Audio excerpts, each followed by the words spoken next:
that we're talking about a new release of U.D.O and a live album recorded on the year of the pandemic, and I think people can be surprised. Come on, stop. A live recording in 2020 in the middle of the pandemic, all the world in lockdown. Come on. Can you explain a little bit about the situation and what happens exactly? Because you have the chance to record in the year of the pandemic alive with audience. Yeah, absolutely. I mean, it was surprise. It was a surprise for us as well. So what happened was that the Bulgarian government contacted our booking agent in July, I guess, of 2020, and they were requesting a show in September. And we said, okay, that's a bit weird. I mean, how will this be possible? You know, we couldn't believe it because we haven't played that year. We didn't even play one single show, as nobody, you know, I guess, did play a show in 2020. So we said, hey, you know what? Try to get it together. And if you get it together, we will be there. I mean, if it's possible, we fly to Bulgaria and we will play a show. And to be honest, we didn't really believe that this will work out. I mean, like, as I said, we just said, okay, if you can get all the restrictions to be able to do the show and to get the go from the local authorities, then we will be fine. I mean, we will be happy to play, of course, you know, no wonder. So yeah, we got closer to September, and it looked like that they got it together. I mean, the local authorities gave the go. It was an amphitheater, the ancient theater of Plovdiv.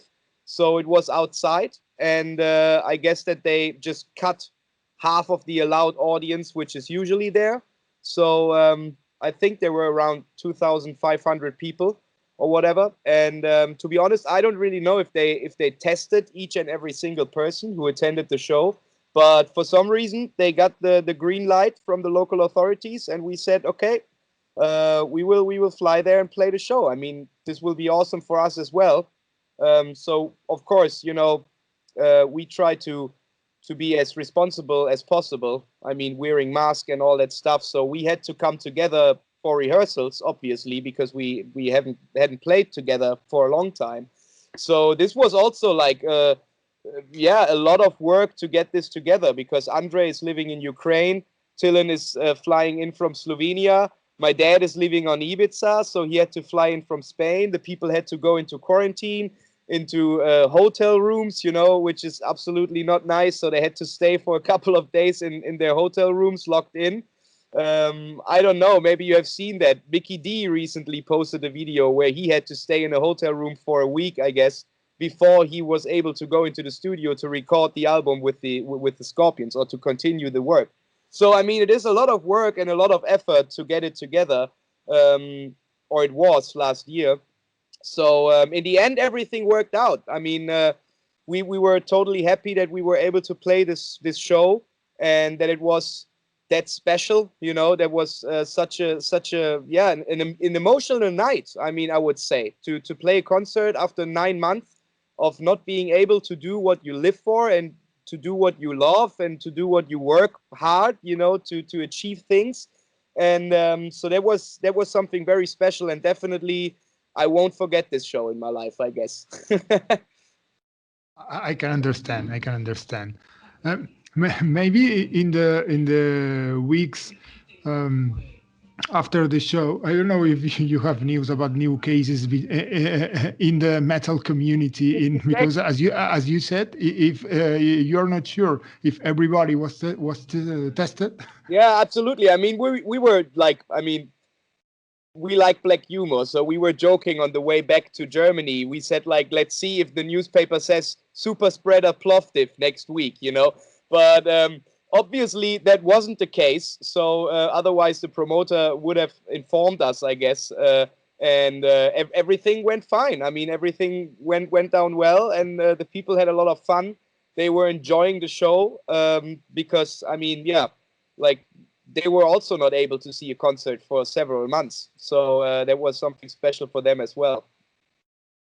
Can we imagine a year or two ago what complicated it is to play a single show with Yeah. all the as you mentioned, with all the lockdowns in our hotels, rehearse because even rehearse is complicated right now.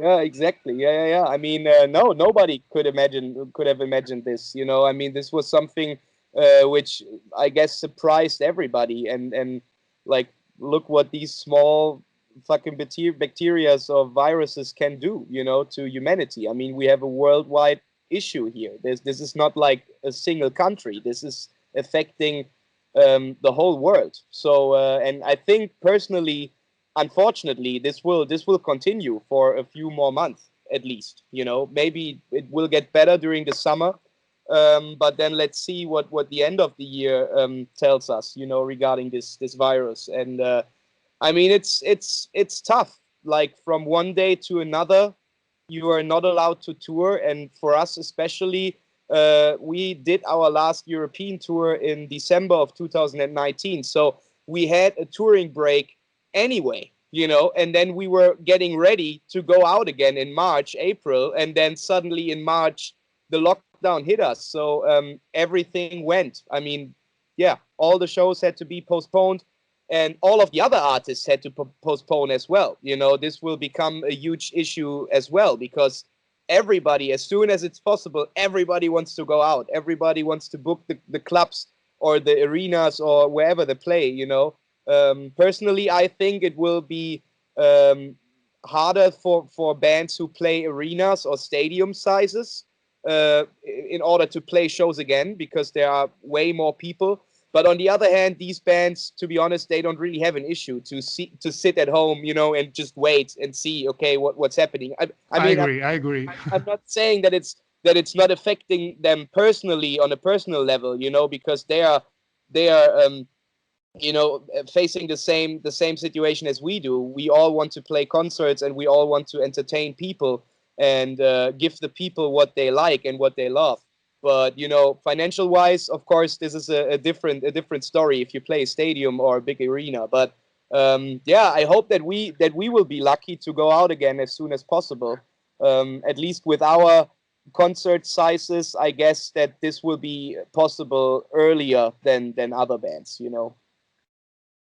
Uh, t- mm, I guess that the people can see on YouTube a couple of songs of the recording in the Plovdiv theater, and I think people can feel this emotion in you, the band, and also the audience, of to be in a live show Yeah, yeah, for sure. in that situation. Yeah. Do you feel the same when you were playing there?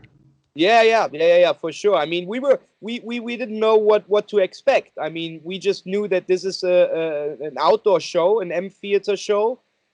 So we thought in the beginning, okay, you know, people will be seated and they will sit into like in pairings or whatever. You know, they sit with two people, and then and we didn't know what to expect. And then I came on stage for the intro, and I looked there, and I was like, wow. I mean, what the fuck is going on here, to be honest. You know, I thought the same. Like, how did they make this possible? I mean, like, what were the restrictions? I mean, of course, we as a band, we fly there and we try to get as much information as possible, but regarding production and stuff like that and promoter stuff, this is something we don't really get into that much. So we didn't know, you know, we were just rehearsing, getting ready for the show. And then we thought, okay, if we go there and we are able to perform, then let's record it. Because hey, I mean, who will have a live DVD from 2020? You know, Nobody. nobody. The only one I know is Till Lindemann. He recorded, but that was in March, I guess, in Moscow. So there was a different situation, especially also in Russia. I think there was not that much going on. Sabaton was touring at that time as well. So they were continuing because the virus wasn't really spreading in Russia. At least that's what the news said. But anyway, that's a different topic. So yeah, I mean, we said, hey, let's record it because yeah, we're gonna have a product which is unique. You know, we wrote history, if you want to call it like that. And it was definitely, as I said before, one of the, or maybe even the most emotional concert I ever played, I ever performed. You know, I was so blown away by the reaction of the people, because you can really feel and hear that they were on fire that night, the same as the band. You know, we had a lot of fun performing, and there was so much energy we had to put out after not being able to play for 9 months. Plovdiv Theatre became a popular place for live recordings in the last times. Several bands record that. I can remember, for example, Paradise Lost, the band of Jeff Scott Soto. I don't remember the name right now. Doesn't matter. What can you say about the place? It's so special that people explain. Yeah, it is definitely. I mean, the scenery is outstanding. You know, it's such a nice view from stage and to the stage. I guess, you know, it's such a nice. People were asking, "Wow, that's an amazing stage set," and I said, "No, that's not a stage set. That is the stage, actually. You know, we didn't bring anything. There was just a bunch of lights, you know, on stage, and it just looks amazing. I mean, it's something special about it. I mean, they were doing entertainment shows, whatever of whatever purpose, there since 2000 years or whatever. I guess, you know, it's a Roman ancient theater, so it was amazing to play there. And I believe that if this would have been just another show, let's say in 2019 during the summertime, this would have been another show we played. But it made it extra special that it was happening in 2020. While the world was in lockdown, you know. I mean, September wasn't that bad, to be honest. Also in Germany, it was a bit smoother, you know. It wasn't the tough lockdown as we are facing right now, or in the beginning of the pandemic. But still, you know, it was a weird time to perform a show for sure. This is a double CD release with 25 tracks, but I think you played a few more songs, right? To be honest, I can't really remember the set list, but it should be 25 songs. Maybe the track list is with the outro, so this is not an official song we played. This is just. I read something about a couple of cover versions. I can remember reading something about ZZ Top song. Could be. No, this is our show intro, our pre-intro before we go on stage. This is the song where we get ready, dancing behind the stage, getting all excited and stuff like that. And a Queen song could be? Yeah, that's for the ending, right? Yeah, show must go on. I think, you know, this was also like our a girl from the crew, from our crew. She was crying next to the stage when the outro was running, because we didn't even think about that. That's the perfect song title for this kind of circumstances, you know. Show must go on, and we were standing there like, wow, this is fitting, you know. This is the perfect outro song for this kind of show. I mean, yeah, and we made it an extra long set list for sure. We put in some accept songs because, yeah, I mean, if you have the chance to play one show in a single year where we usually play 100 or whatever, including festivals, then of course we wanted to make it something very special. I mean, we play quite long anyways on all our shows, because we think that the people, you know, should if they pay for something, they should get something. So you know, this is one of my next questions, because there is a few, except as you mentioned, classics, and your father, you know, what said about it when touring as a Dirkschneider. Yeah. You know, you can expect on the interviews this question. Yeah, absolutely. I mean, you know, I told him before, like, you know, now you said it, now you should keep it what you said. But to be honest, you know, it's his career, it's his voice on these songs. Why should he not play them? You know, people freak out when they hear it, and people love it, and it's the original voice. So it would be a shame if he would never ever play them again until he someday leaves the stage. You know, that would be a shame. I mean, so, you know, sometimes you say things which, you know, fit for this kind of situation, and then it spins around, and then, you know, you think of it different, or look at it from a different perspective. So yeah, I mean, it's a lot of fun playing these songs, to be honest. I can understand the reasons that explain time ago, your father, because U.D.O as a band have a huge catalog of songs and albums, and could be not a show, could be a show of 4 hours. Absolutely. I mean, it's always tough to put together a set list, because there are certain songs from the U.D.O history which you know, you can't leave away when you write a set list. I mean, They Want War, Animal House, In the Darkness, Independence Day. You can name them. You know, it's a lot of songs which need to be in there to make it a proper U.D.O show, I would say. So it also makes it very tough for us when we go out with a new album. Like, there's this, I mean, we can play for 2 hours every night, you know, and we do that. This gives you a certain time to play, but still, you know, these songs have singing parts in it, like They Want War and Independence Day, which makes them even longer. So you have a certain time already planned for your set list when you throw all these songs in. So it makes it tough to choose which songs can we fit in between.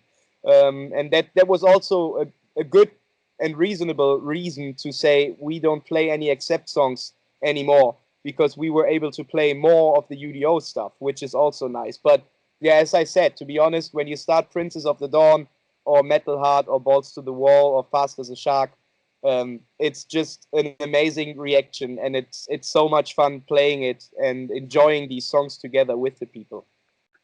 Mm-hmm. Talking about the U.D.O stuff, U.D.O songs, the last 2 releases, I think, could name it as a specials. This live album, and previously with the orchestra. Yeah. Can we expect in the next times, or any plan for a future, we can say, metal album, classic album of Yeah. U.D.O? I mean, we were busy during this pandemic, so we finished the next U.D.O record, which will come out after the summer this year. So people can get all excited, because this is, like, I would say it couldn't get any more classic than U.D.O. So this will be back to the usual song material that people expect from U.D.O, for sure. I'm not discovering anything, because everybody knows, but the amount of releases when things back to normal could be amazing, because and it's normal, because the musicians are what's the thing that they can work? Composing, recording. Yeah, I mean, that's what we do now as well. We just keep on writing, and you know, we just keep on working, because now is the time. Usually when we are on tour and we are busy, then there's not enough time to write new material. So you really have to take a break from touring to be able to write a new record. And like this last year, and still now, we had and we have a lot of time to create new material. Absolutely. So yeah, and it's also, you know, you wanna keep yourself busy. If you are, like, forced to sit at home, not being able to perform and play concerts, then that's what you want to do, right? You want to write music together with the other people, and we are lucky enough that we can have FaceTime nowadays and Skype and whatsoever, so we can stay in contact face to face. I mean, it would be definitely, for sure, it would be nicer to be in one room to write music together. That's the way we usually do it, and we like or love to do it. But you know, this is the only thing we can do right now: Skype, FaceTime, etc., and then yeah, write via the internet. Talking about you as a musician, people, I'm sure, know you mainly as your work as a drummer in U.D.O. But can you explain to the audience if you are involved with other bands, other projects, solo music? I don't know. I mean, you know, I was before I joined U.D.O, I was working a lot as a drum technician. So I was touring with several different bands. My main band was Saxon, so I was touring with them for a couple of years as their main drum tech. And in the end of 2014, Nigel got sick on a tour, so they had to postpone 5 shows to February 2015. And So it was obvious that Nigel couldn't perform at that time because it was something very serious. He had to go to the hospital a couple of times. And Biff asked me if I would like to play these shows. So I was like totally, well, I mean, before that, I was having my own bands, like doing, you know, we did some own material. We wrote an EP. The band name was Damaged. But unfortunately, like when everybody, it's the usual thing. You are done with school, and then everybody goes into their jobs and learn different things. One goes to study and whatever. So we totally lost it at that point, and unfortunately, we didn't continue the band. So I wasn't, to be honest, I wasn't really doing anything else before I joined Saxon and U.D.O. I mean, which is something I grew up. I mean, I grew up in this business, so it was obvious for me that I want to work in this business, and I think I paid my dues by doing this drum tech jobs, which I took very serious. You know, I was taking it very serious because I wanted to be good at it, and yeah, I mean that's what happened. You know, then my dad came to visit a show in Berlin while I was on tour with Saxon, and I didn't know that Biff and my dad chatted, and my dad said, I'm looking for a new drummer. And Biff said, hey, take your son. He's great. I'm watching him at soundcheck every day. And he played a couple of shows with us in England. And then my dad decided, okay, let's give it a try. And nowadays I'm working really close with my dad. We are writing lyrics together. We are creating new vocal material together. I'm taking care about production stuff for the U.D.O camp. I'm you know, thinking about new stage sets, getting together with our crew, designing it, and thinking about a lot of stuff. So I'm actually pretty involved in everything, and it's great. I mean, we feel great about it. It's such a cool thing to do that as father and son, and it's also something, as you can imagine, when I was growing up, my dad wasn't at home a lot. You know, he was touring, obviously. So this also gives us time to spend time together, which we didn't have back in the day, you know, and we just, you know, keep on doing that, and it's great. I mean, we have a lot of fun. As you mentioned, time ago, I remember reading an interview with you, and you mentioned that, as you mentioned, when you was a kid, you explained that you thought that life is something like every day a show or something like that. The life is a constant show. I mean, yeah. Go on. No, I'm saying because as a musician, you're surrounded by instruments, guitar, basses, drums, etc. My question is, why drums? Why drums? Oh, I can't really. I mean, I can explain. It was something that happened in a funny way. I mean, it was, what was it? Christmas 1995. So I was 3 years old, and Fitti, our old bass player from U.D.O, he came to visit us in Germany. So I got a little guitar, a ukulele, and bongos.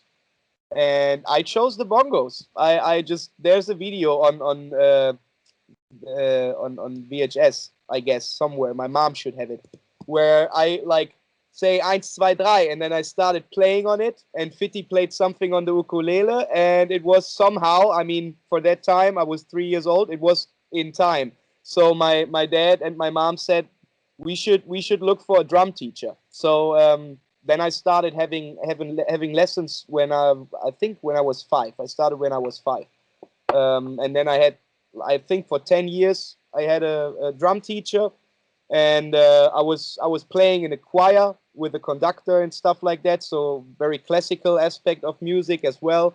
And then I started to form my first band when I was 10 or 11, and we started playing cover music like Green Day, Blink-182, Sum 41. That was the music I was growing up with at that time. So I was coming from punk rock, I guess. You know, I was also listening to metal, but that was not my main thing. And yeah, we started writing own material. Then we recorded an EP with Stefan Kaufmann. He was still having his studio near to Cologne, and we asked him if he would be if he would do it, if he would record us for an EP, and then everything was going pretty well. I mean, we was doing like band contests and stuff like that. We were playing contests for Rock am Ring and stuff like that, and we had our own fan base around Cologne. And then, as I said, everybody finished school. Some did an apprenticeship, somebody went to go to study, and then they stopped playing their instruments. You know, I'm pretty much the only one who's still playing his instrument. You know, I never stopped during my youth, and I kept on going. Okay. You mentioned previously that your father is still living in Ibiza. Yeah.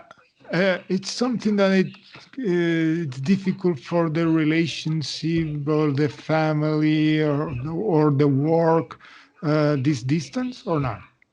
I mean, when you don't have a pandemic going on and there's not that many flights, then it's pretty easy because you are here in Germany in 2 hours and there's every day flights going in and out. So this is not really an issue.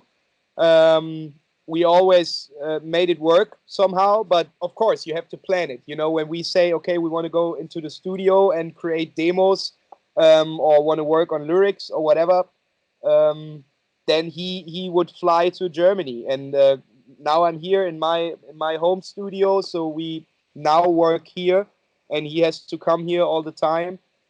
So this makes it a bit more difficult, but I wouldn't say that this really affects the relationship. I mean, but now he's moving back to Germany in I don't know, 2 or 3 months, because of this, you know, because he wants to be more close, and he got a grandpa because I have a little daughter. She's 4.5 months old, so he became grandpa, and now he wants to be close to her, of course, as well. And it makes it way easier for us to work, you know, because it's just a 50-minute drive or whatever to my place, and then we can start working. So yeah, it is definitely easier that way. I can understand perfectly about it, and congratulations about the birth. Thank you very much. I can understand perfectly because I have 2 kids, two girls, and Yeah. it's very. But I suppose that he's still in love with Ibiza after all these years. Absolutely, of course. I mean, but you know, he will be still able to fly there whenever he wants to. You know, so it's not that far away.